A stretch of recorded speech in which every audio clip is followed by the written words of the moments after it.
I have to say that it's very hard to do the podcast today. After Saponara goal, I was really upset of the result and how Lazio was playing. I was really thinking, oh gosh, I really have to do the podcast after what happened today. And then I checked my email, and 1 minute after the end of the match, I get this notification: Jep Rode Nielsen just became a patron of Lazio Lounge. I don't know, Nielsen, if you're a Roma fan and want to have fun with us, but really, this podcast is for you. You give me the energy to be back and do this podcast after this terrible result of Lazio. With me, as usual, there's Alistair McKenzie. I don't know, Alistair, if you're in my same situation.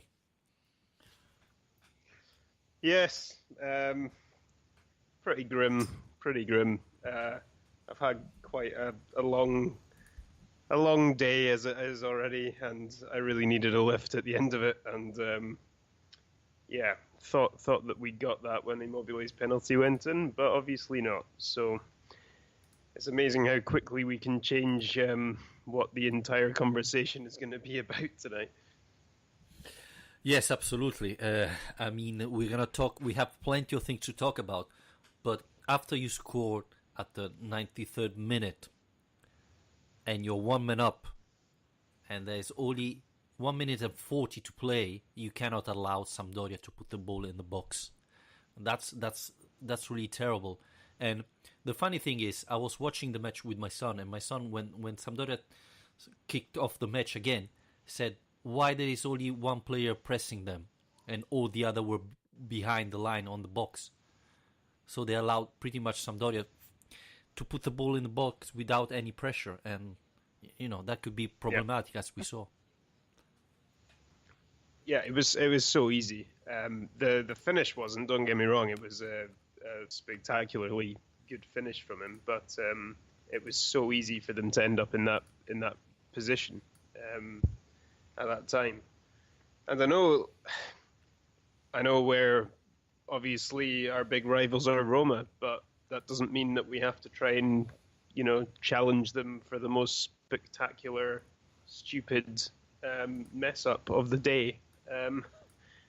Lazio obviously felt a bit competitive after what happened to Roma at Cagliari today and decided to try and make their own story. But I've read now that it was the latest goal ever recorded in Serie A.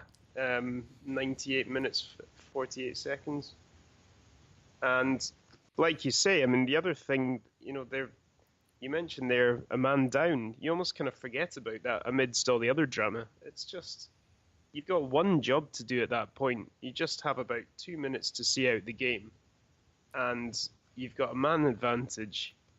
Just defend the space, put them under pressure, be careful, be intelligent when you have the ball to be in possession and know how to use it. And it's just, unfortunately, the problem is, no matter how long this team spends in ritiro working through things, you're going to need more than a week to get these individual errors and these lapses of concentration out of the system. Yeah.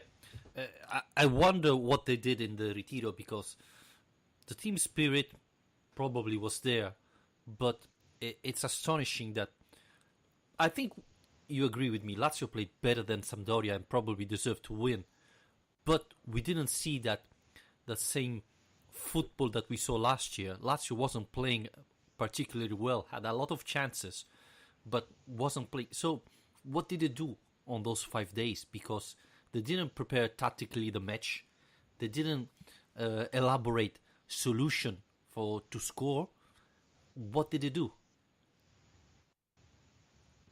Well, that was pretty much exactly what I said at full time. Was on Twitter, was that this week has supposedly been spent doing very specific preparation tactically for this match, for this opposition in particular, as well as kind of detailed video analysis of Lazio's own game against Chievo and other performances to really work out where things are going wrong. And yet the team, the way they played, it was almost identical to the Milan game and the Chievo game, where this team's continuing to to dominate possession, to create the better chances, to put the other team under pressure, but again is continuing to fluff their chances when they get them and are continuously conceding goals, and really soft goals.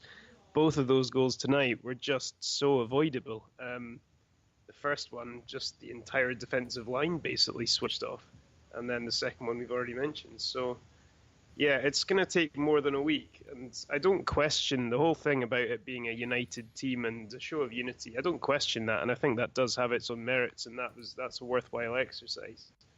And I do think it is a united team. I don't think there is an issue with that. But that doesn't mean that it's a team that's managing to sort itself out overnight.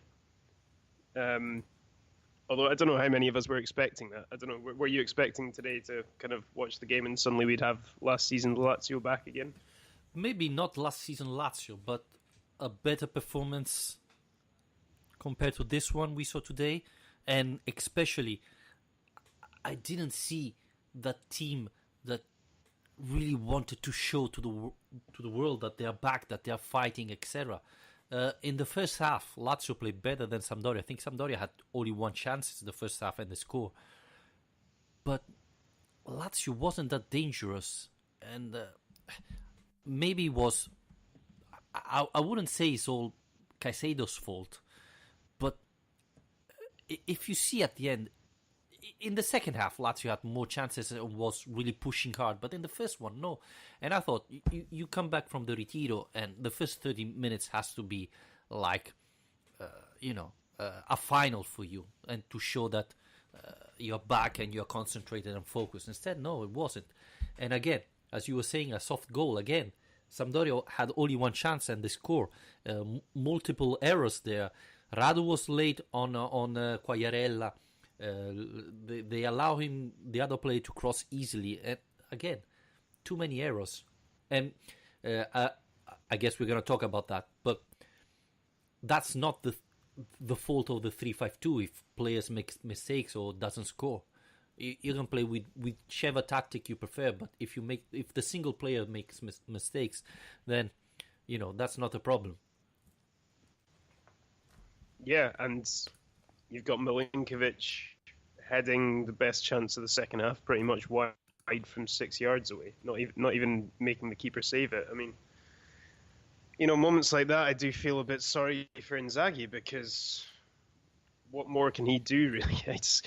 He's set things up in the right way, and his team is dominating games, but they're just not, the crucial moments aren't going Lazio's way over and over again. But the one thing I would say, Ciro Immobile is just on another level from everyone else at the moment. I mean, he was brilliant tonight. He was so good, so much better than everyone else around him. And when you're talking about seeing that fight and that hunger and the kind of desire to really take it onto another level, I think you really saw that from his performance tonight. But still, it feels like he has to drag everyone with him, and I don't know how you find that.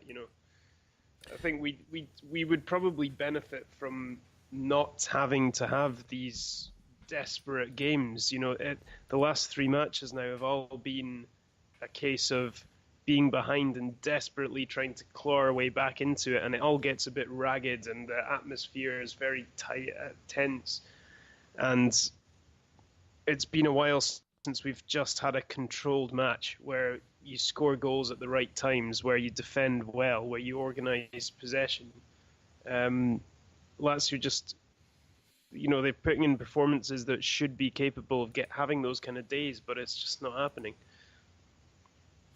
Yeah, and again, today was a very bizarre match because Lazio played much better than Sampdoria. Again, had a bigger ball possession, maybe didn't play as well as Lazio of last year, but I really struggled to remember big chances for Sampdoria. I think Strakosha made one save, but wasn't even incredibly hard in the second half. So Sampdoria had really 2 shots on targets and 2 goals. I don't know if we have the ball possession here, but I thought it was 53% Lazio, but what was it? Lazio has like 30 chances more than Sampdoria. So the chances were there, but too many mistakes. I totally agree with what you were saying, that Immobile was the only one who looked to have the fire in their eyes and willing of scoring and winning. He has to be careful, though. He's finishing very often on offside. This happened a lot in the last three matches he played, so he has to be very careful there. But yeah, I was looking, especially Milinkovic-Savic. Those are, last year we were so used to see Milinkovic-Savic shining in this complicated situation. Today I thought he was playing hide and seek. He had only one chances with the header that you said that for me was even closer than 6 yards. I think it was nearly in the goalkeeper's box. So I think it was harder to miss than to score that one. But yeah, it's simply unbelievable to see Milinkovic-Savic playing so bad. And probably, as I tweeted, at the end of the first half, Inzaghi should have changed at least 9 players. Well, that's two fewer than he wanted to last week, at least, so that's an improvement. Yeah, because I put Strakosha and Immobile in. I think they were the only one who didn't have any blame. Yeah, I mean, there's certain players, I suppose, who stick out today in terms of having received a lot of criticism. Patrick is probably number one on the list. Caicedo took a fair bit of grief on social media, so particularly in the first half. Wallace, again, tends to always get criticised during games. And yeah, Milinkovic-Savic, I'm sorry to say, it was... I mean, we talk about that chance, but it's just...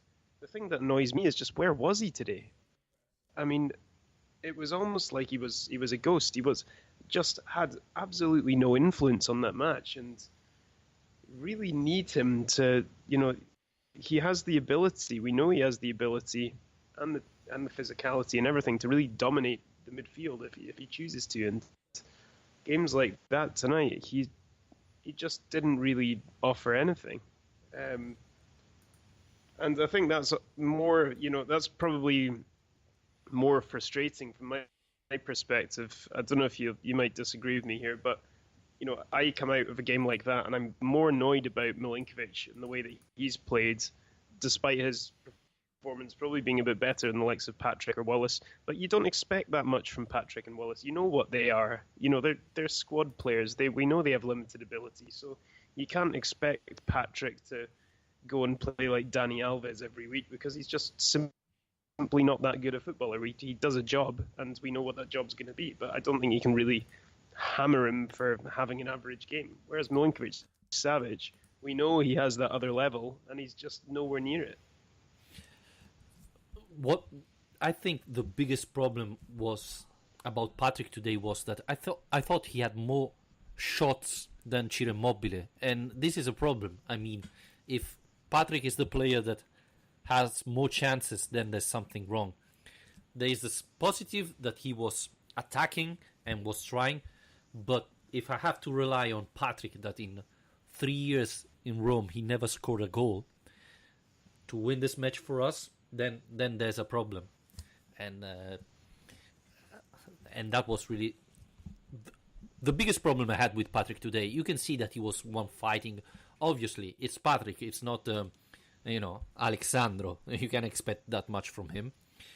And from Milinkovic-Savic, today I was watching the match in the second half. I turned and I said, but is Milinkovic still on the pitch? Because he's invisible. He hardly touched the ball, and that's something not acceptable. And as well, at the end of the match, you expect to see Milinkovic-Savic playing near Ciro Immobile inside the box. Instead, he had that chances, but apart from that, he pretty much didn't touch the ball. And I think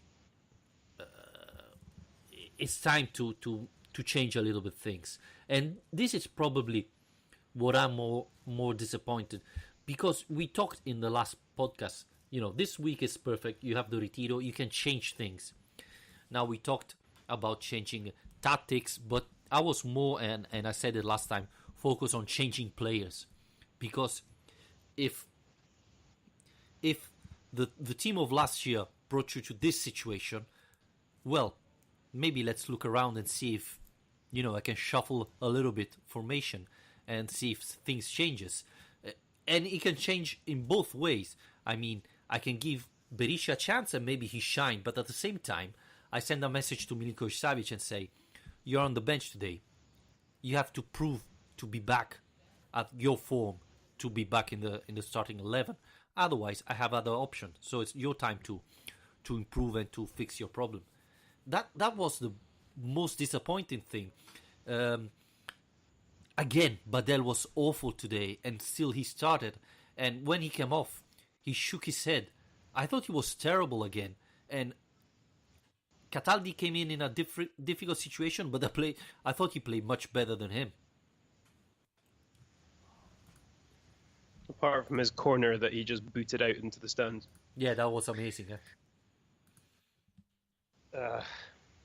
I've seen some for those who listen to this later on. We're recording pretty much straight after the game, so we're going to kind of get things as they come through. And I've just seen some comments from Inzaghi, so I was just going to read them out, and then you can give your thoughts on it.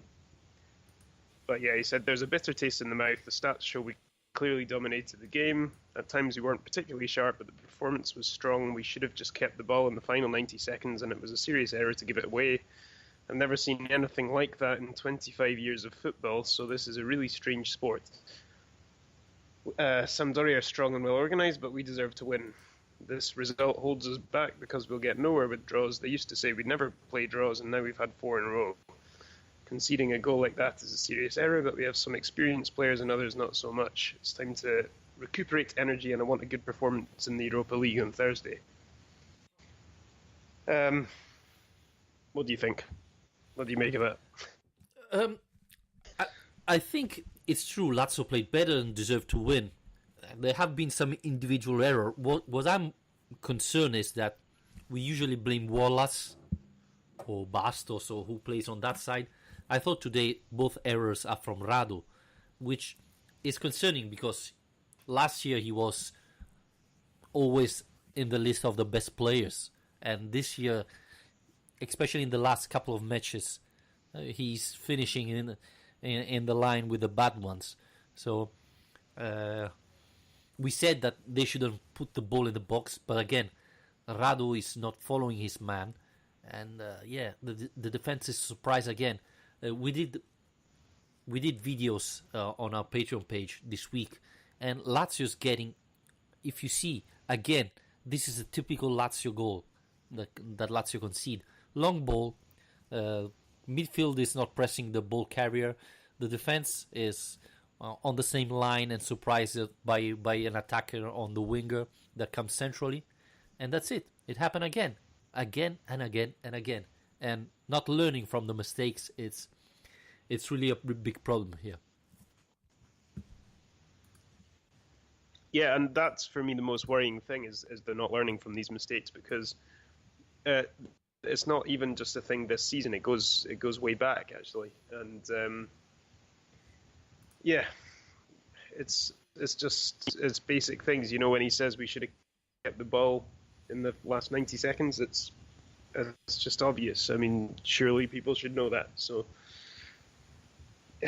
yeah, I don't know.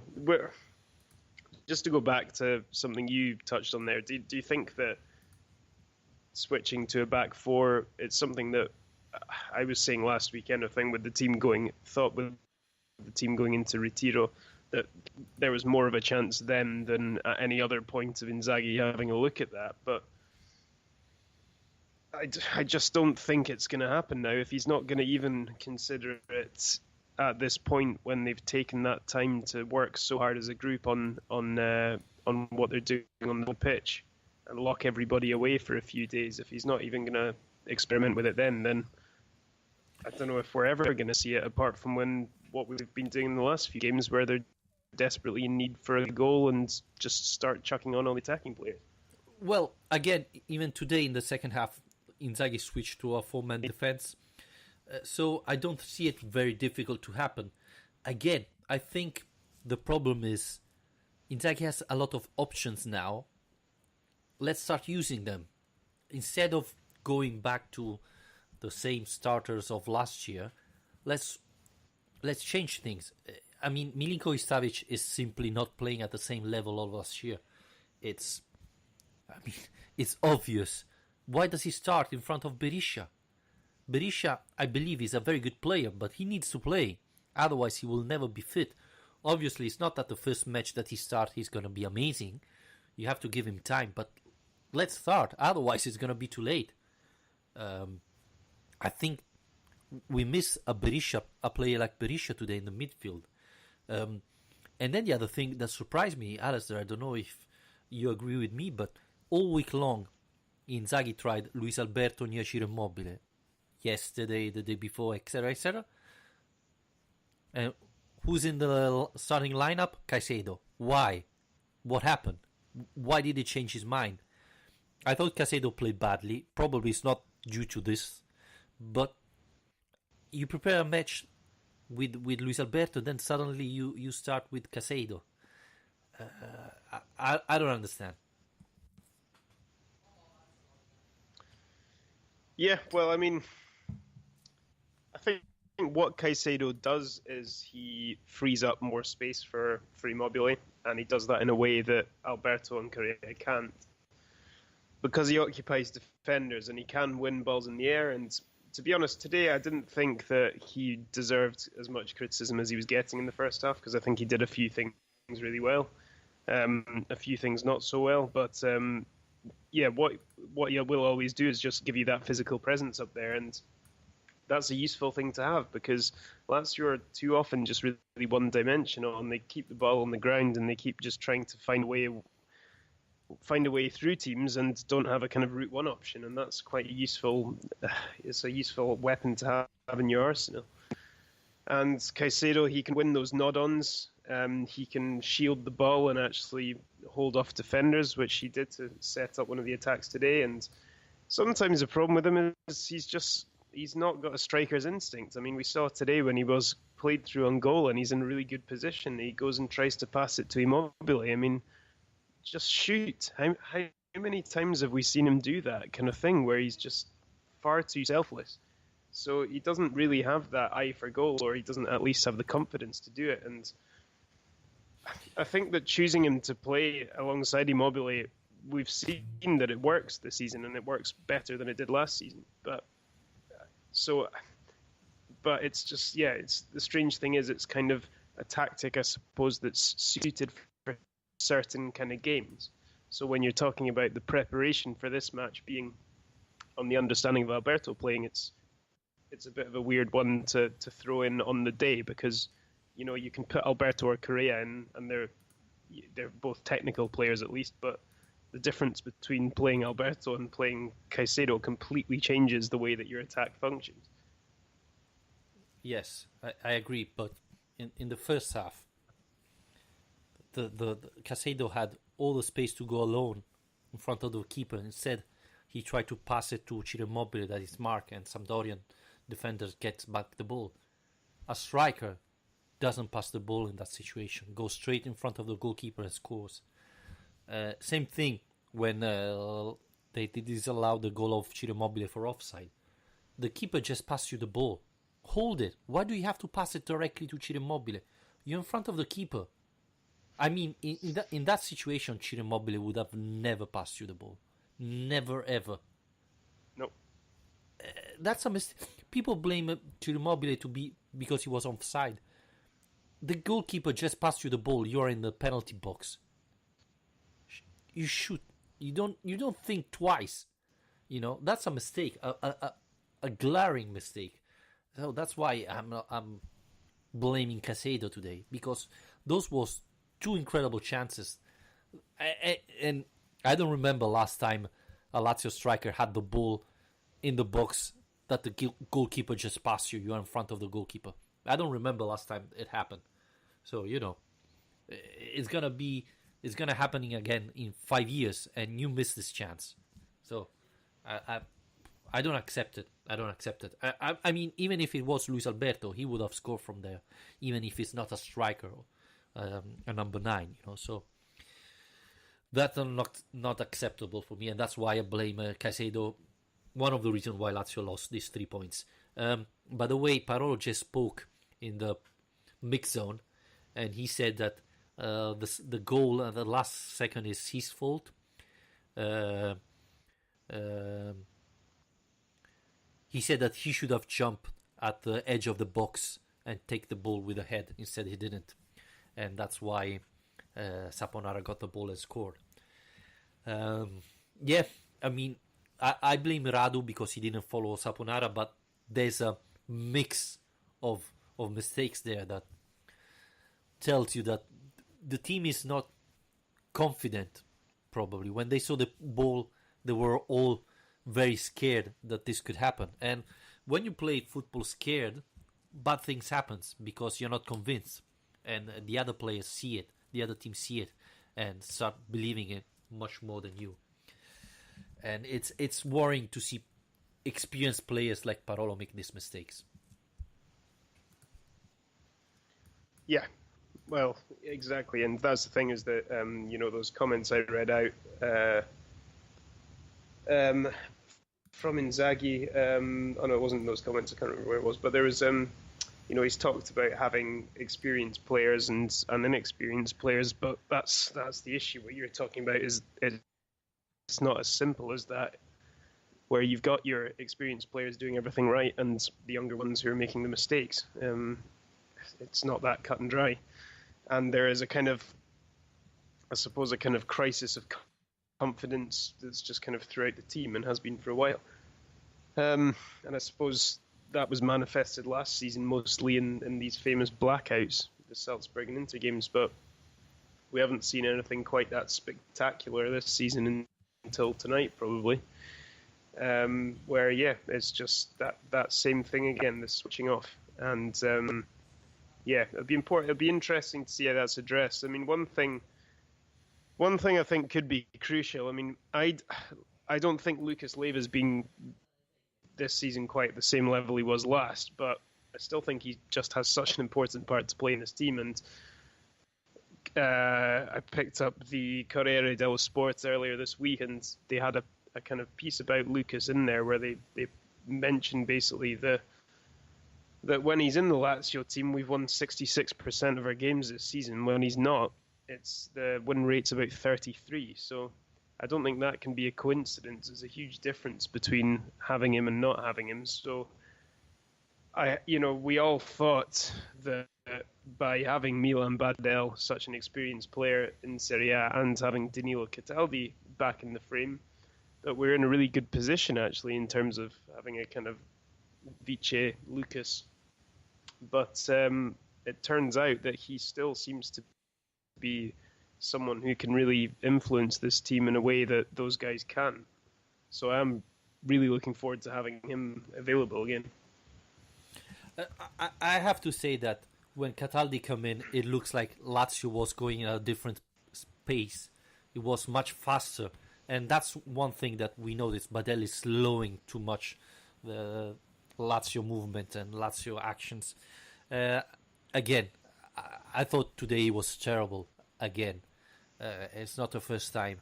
So I agree that Leiva bring that leadership that other players don't have. But at the same time, if the substitute of Leiva is this Badel, then obviously you feel the absence of Leiva even more. I hope that finally, after today, Inzaghi won't give any more chances to players who have been terrible since now. And I'm talking of Badel. If Leiva doesn't play next, I think we're playing Monday, I hope Cataldi starts. He played better today. Yeah, he missed a terrible corner kick, but compared to what Badel did in the last 2 matches, he was much better, easily.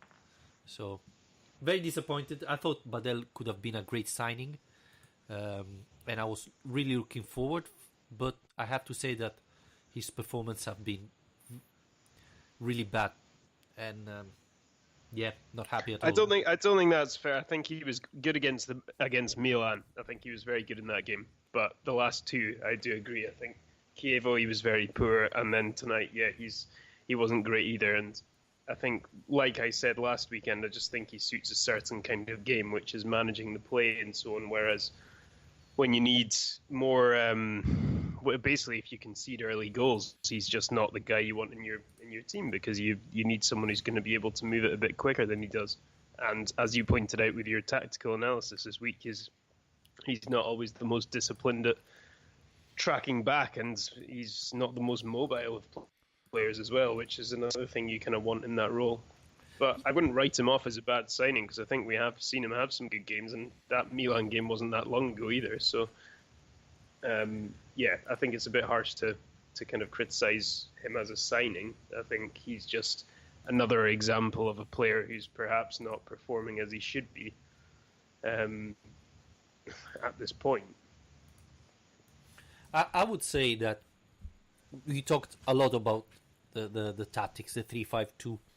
I think we've shown in the last matches or so that it's not that the problem is the players' performance that are causing Lazio to play that bad.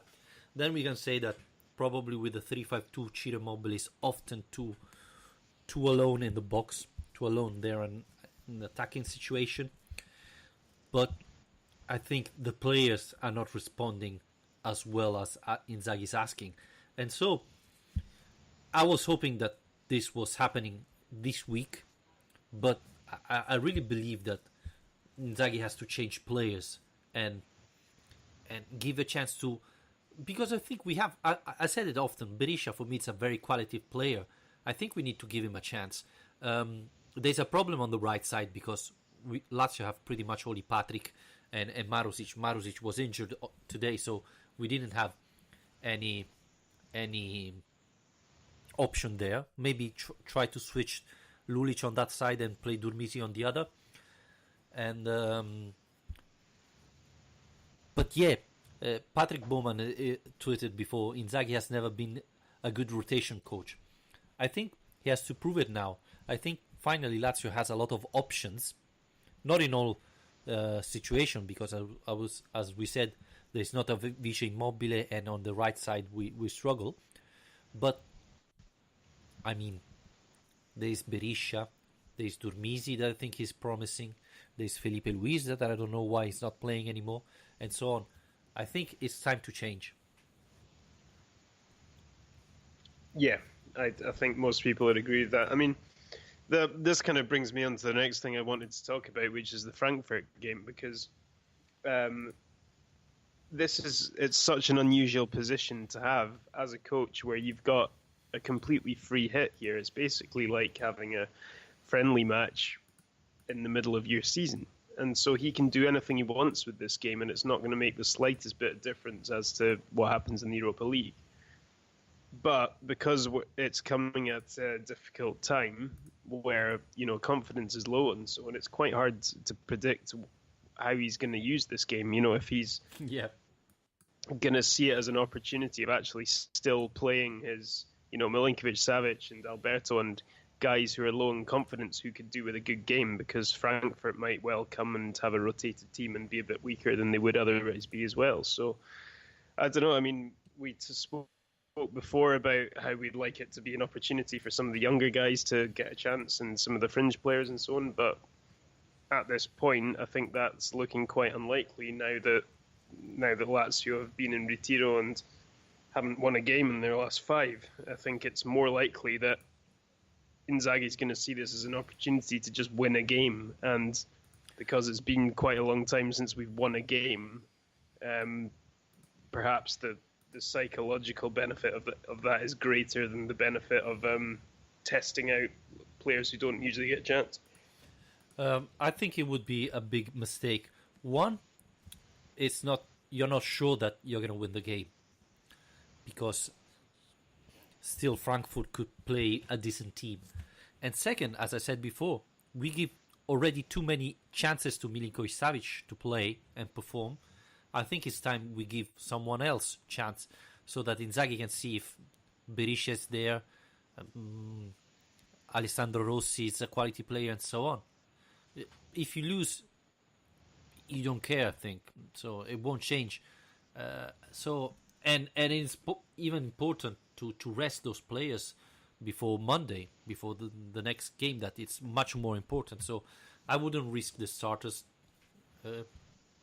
next Thursday. I mean, if I would be the manager, I would even start Guerrieri on goal next Thursday, just to see these players, and even to give a what I would do is talk to the team and said, I'm gonna pick players that didn't play that much, and if you perform, then you can be a starter on Monday in Serie A.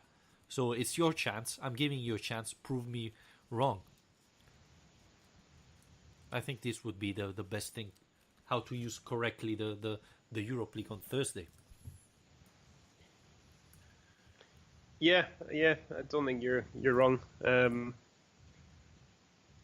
It's such a bonus, it's such an advantage over the other teams around us to have this opportunity to not really have any pressure on a game like this, whereas almost everybody else has important European games. And yeah, it's I suppose the thing that's frustrating me the most at the moment is that we all know how important this month is. It's such a crucial month for the entire season.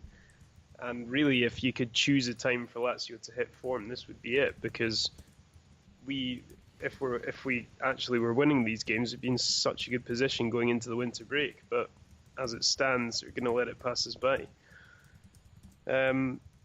So I think something needs to happen soon. I mean, the Atalanta away, that is going to be a difficult game. As it stands, it's quite hard for me to envisage us getting anything better than a draw from that game.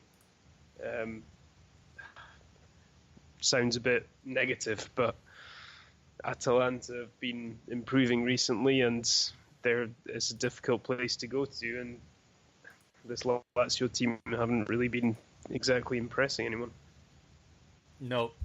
Again, I said, don't try the starters against in Europe League, because it could be dangerous and they could get tired.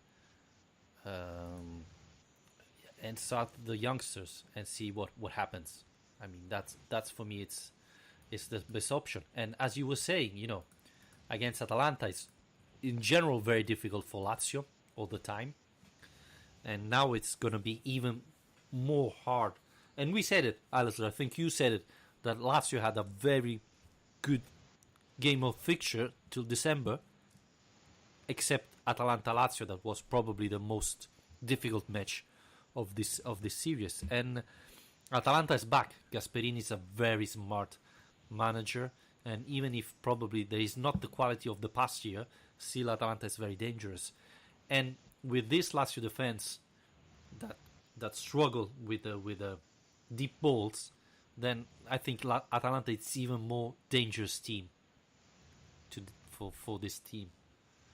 But again, as Moses Al-Arabi tweeted us, Berisha and Correa, they give everything they had in the game. Why Inzaghi insists to play Milinkovic-Savic and Alberto all the time.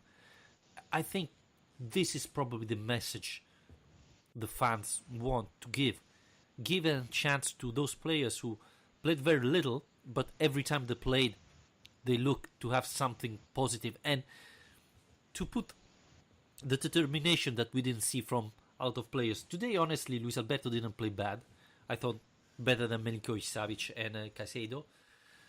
But yeah, I wish Berisha and Durmisi had another chance to shine, to show their talent. Yeah, I'm sure they will on Thursday. Well, I feel like they probably will on Thursday.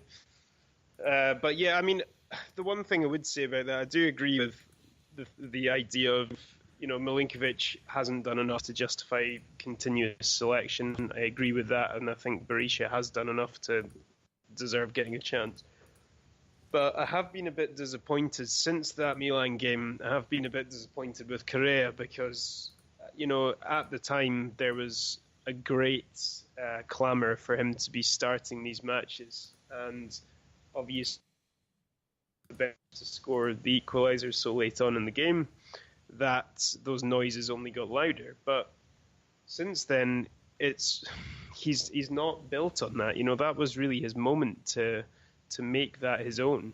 And in my opinion, at least, he's not taken it. I mean, everyone was bad in that Apollon game, but he was terrible in that game. Chievo again didn't really make enough of an impact for me, and then tonight the same thing. I don't think he really changed the game coming off the bench in the way that he has done before. So I think it's he's a good option to have, but I don't think he's the answer to all our problems. I think the way that some people talk about him is like as soon as he's in the team, his problem's solved. But I don't think it's quite that simple, and I don't think he's actually taken his chances all the time whenever he's been given them.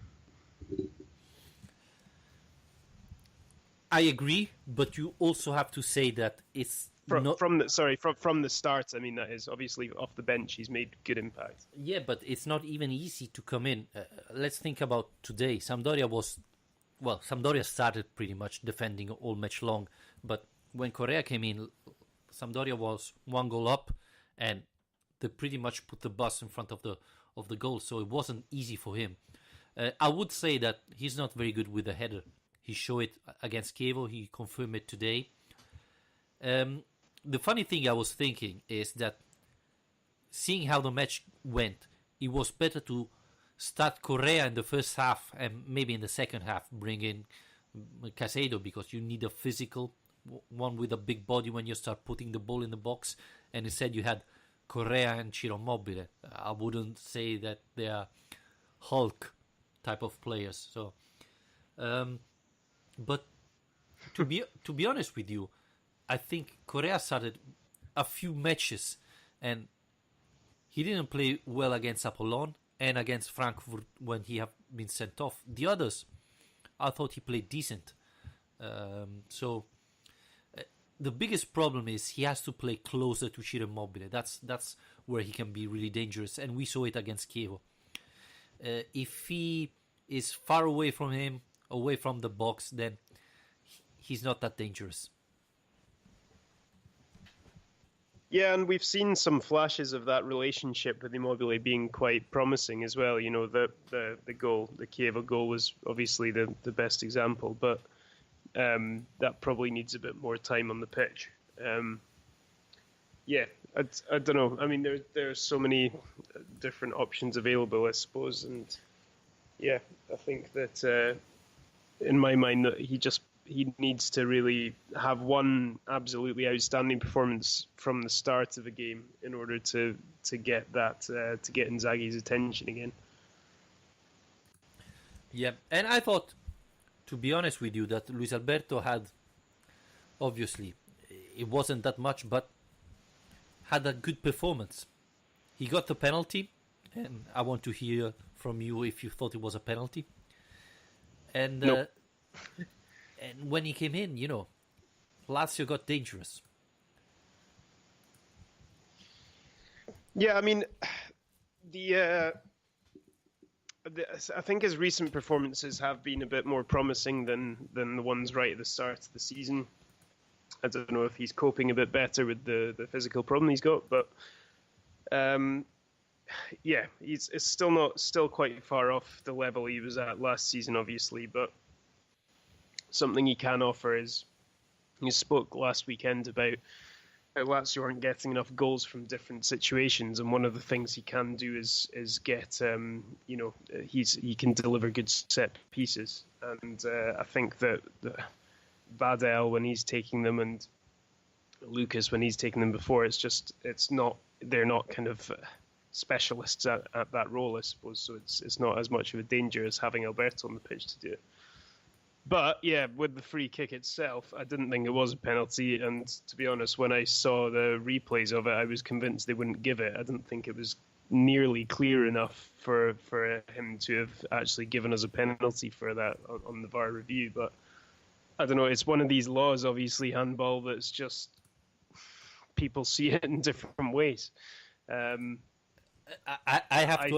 thought it was harsh. I mean, it has hit the arm, and when he jumps, seems to have moved it, but I don't think you can really make an argument that he's done it intentionally or moved towards the ball to block it, because the whole thing happened so quickly. and it seems to be a natural jumping motion. But I think if it had gone the other way, I would have been extremely angry about it. But at the time, obviously, it was one of those things where you just kind of felt like you deserved it for the way that the game had gone.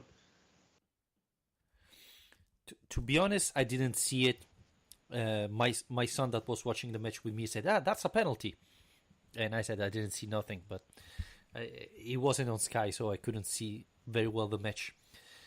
After like the eighth replay, you can see that he's jumping and moving the elbow to hit the ball. So I have to be honest, I saw worse penalty than that against Lazio especially. But you could give that penalty, but I wouldn't be mad if they didn't give it to Lazio. Yeah, I think it is one of those ones where it's kind of what goes around comes around, and sometimes you get decisions go your way, and I think we need to remember that perhaps next time a penalty goes against us. But yeah, and talking about that, I thought that the worst thing was the 1 minute and 40 seconds of extra time the referee gave to the match, and he didn't give any second extra after Saponara went to Sampdoria fans, throw the shirt and lost like 1 minute. I thought that didn't make sense. I don't believe Lazio would have scored, be honest, but if you give extra time because of that, then you have to give it even the other way. Yeah, although the game would have never ended if that was the case. Again, you don't give extra time after the penalty of Lazio.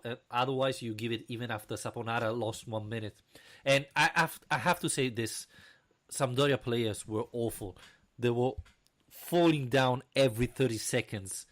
It was simply unacceptable. And the fact that the referee didn't give yellow card, the goalkeeper started losing time from the first minute of the match. That's simply unbelievable. And again, he only got a yellow card. I think the only goalkeeper who was sent off for losing time was Milinkovic Savic against Roma. I don't remember other example of that. But if you start doing it from the first minute, then the referee should be considering this. I know it's harsh, but hey, if you're doing it, you deserve to. Yeah, and I was kind of surprised by that, the time wastings.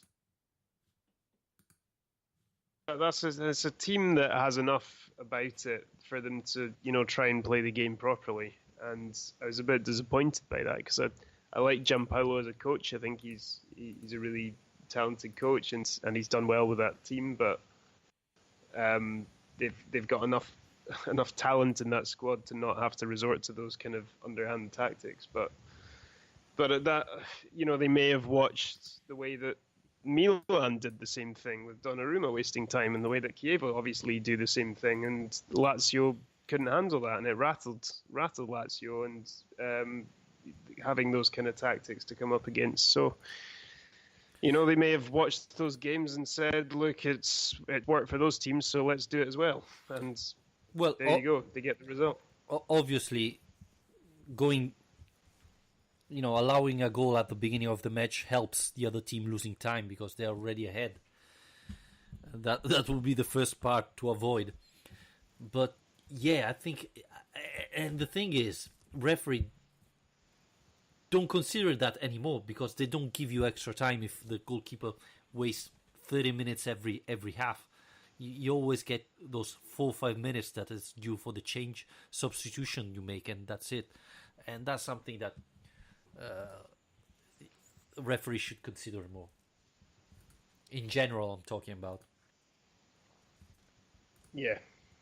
Anyway, well, get your letter written to the referee federation and. Yep, I will do it after today. Yep, absolutely. They will consider me. Absolutely. Yep. I know it's just a draw, but I really believe that this result changes a lot the chances of Champions League of Lazio, because it's true that Lazio gain a point against Inter that lost yesterday against Juventus, and the advantage against Roma is still the same. But this was the time where Lazio could have made the difference. Lazio had a bunch of not easy matches, but for sure better than the others, the other teams like Milan and Roma, etc. And instead of getting points, they're losing. Milan now it's fourth, and tomorrow has the chance to increase the gap. Inter is third and didn't lose points against Lazio in the last 3 matches or so. And Roma, even if they're playing rubbish, they're still 4 points behind.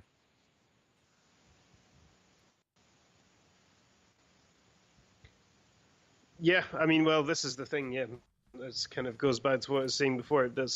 My biggest frustration with these performances is the timing of it, because this is a pretty good run of fixtures Lazio have got, and like I say, the added benefit of not having to really do anything against Frankfurt is huge. And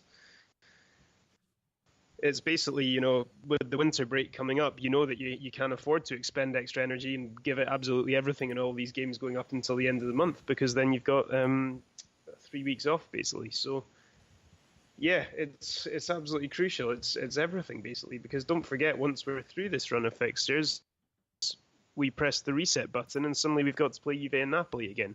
So if we're not in a good position by the time we get to the end of this month, we're in a bit of trouble, because as things have gone so far, it's quite hard to imagine that anything. I hope I'm wrong, but Juventus just don't lose, so I can't imagine that changing. And Napoli is going to be away, which will make it even harder. So this has to be a good period for Lazio, and there are a couple of Cagliari obviously drew against Roma today, but we do have them at home instead of away, which makes that a slightly easier game. And then Bologna have just been a bit terrible throughout the season, and it's the Inzaghi derby, or it will be if people still got a job at least. And yeah, so these are games that Lazio really should be winning, and it makes you appreciate even more now, I suppose, that run of games at the start of the season where Lazio were still not playing particularly well, but we were winning those games against tough opposition. Fiorentina, Sassuolo, getting wins in big games then. So sorry, not Sassuolo, we didn't beat them, but that's what started this whole mess. But yeah, it's strange how things have shifted that way. Yeah, it was true. Lazio wasn't playing well, but was making points. That was really important. Now Lazio maybe playing a little bit better, but it's not winning matches, and this can be really problematic. Even because, do we believe Lazio is gonna beat Juventus? I think it's hard. Juventus is playing so well, and yesterday defeated Inter. Again, it looks unstoppable, and Napoli is pretty much on the same route. They drop points against Chievo, surprisingly, and I don't think it's a mistake they're going to make very often. And unfortunately, in the last couple of years, even more, Lazio always struggle against Napoli away. So, and especially if you're playing like that, it's going to be really hard to come home from São Paulo with points. So, as we said, Lazio has to make points now, because it's not only the fact that the fixture are positive, but the fact that Milan has a lot of players injured. Roma is playing rubbish, and I do believe their responsibility of Di Francesco and some of the players are overrated, but I don't believe they're going to play that bad all season long. They're going to improve, and this will mean that for Lazio is going to become harder than it's now.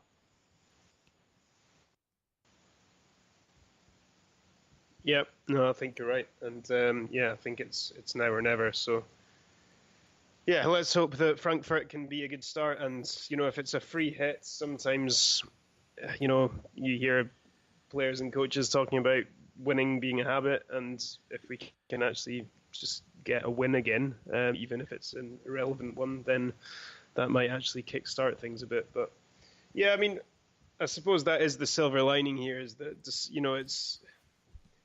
we still haven't lost a game. There's obviously Apollon aside, in the league, this isn't a losing streak. We are at least accumulating some points while this is happening. And on the other hand as well, like we've said regularly throughout this podcast tonight, the performances are still there, the chances are still being created. So it's really the errors at the back and the failure to put the chances away up front, but at least those chances are still happening. I think it would be more worrying for us if we were being completely dominated in these games, or we weren't really getting a chance, or the performances were completely flat. And that's not been the case. That's why I suppose that it's been so frustrating, is because we felt like we should be winning every single one of these games and have been in a position to win all of these games. So, that is a negative thing, but you can also read it as a positive, because there have been the opportunities there. It's not been a complete waste of everyone's time. So, yeah, hopefully the small margins can change quite soon. Yeah, Alistair, I don't know if you had the same impression or our listener had the same impression. I was thinking in the second half that this match could last 2 hours and Lazio would have never scored, because there were a lot of chances. Immobile hit the post as well. It's not that Lazio weren't creating nothing. Lazio were creating. It was a little bit confusion. It wasn't the same nice football that Lazio played last year, and we said it. I believe big part of this is because Luis Alberto and Milinkovic-Savic are not playing like last year, but still we had a lot of chances. The biggest issue for me is that if Patrick shots on target 5 times or something like that, if I'm not wrong, and he's with Ciro Immobile, the player who had more chances, then that's a problem, because he never scored. He's not a striker, and he should.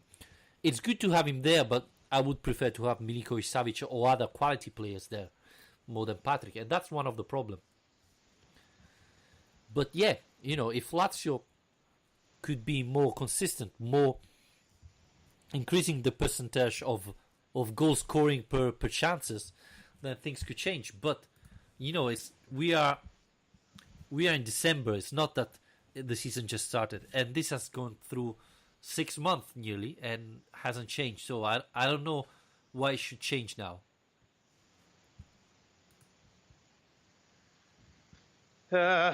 Because we've asked nicely. Yeah, and I agree with Patrick Bowman. We are losing ground, so it's a losing streak for me, even if there are draws. Yeah, as Inzaghi said in the press conference, draws doesn't change nothing. It's like losing.